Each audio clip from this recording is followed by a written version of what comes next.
পরিশ্রম করলে আশা করি আল্লাহ তাআলা কখনো বিফলে দিবেন না।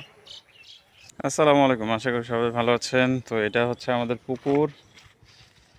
এটা নিচের জায়গাটা হচ্ছে প্রায় 50% ফসলি জমি। এটার মধ্যে পানি থাকে না, সেই জন্য আমরা এবার প্ল্যান করতেছি এটাতে চাষ দিয়ে আমরা এটার মধ্যে এবার সরিষা, গম আর ওই পাশটাতে 2টা প্লট করব। ওই পাশটাতে করব হচ্ছে আমরা বেগুন, লম্বা বেগুন।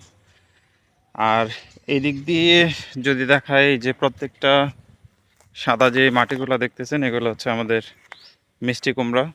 আলহামদুলিল্লাহ মিষ্টি কুমড়া চারা সবগুলা ইয়েতেই খুব ভালো আকারে হয়েছে।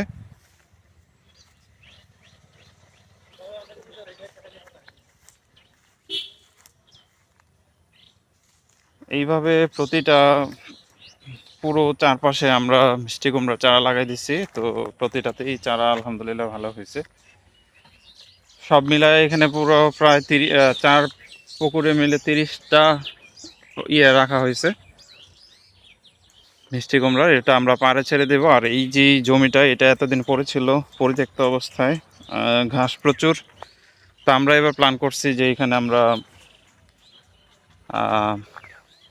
হাফ, দুইটাকে অর্ধেক করব, পুরো পুকুরটাকে অর্ধেক করে একটাতে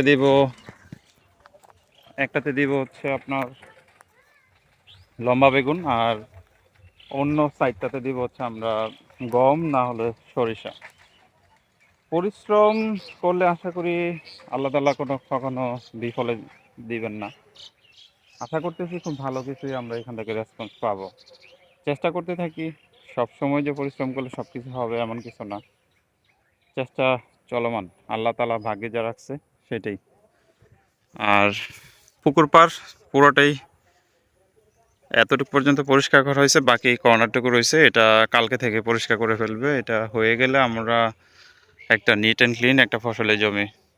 আর বর্ষার মৌসুমে চেষ্টা করব, পানি যদি থাকে আল্লাহ তাআলা, মাছের একটা প্ল্যান আছে আমাদের। এই পর্যন্তই পুকুরের আপডেট।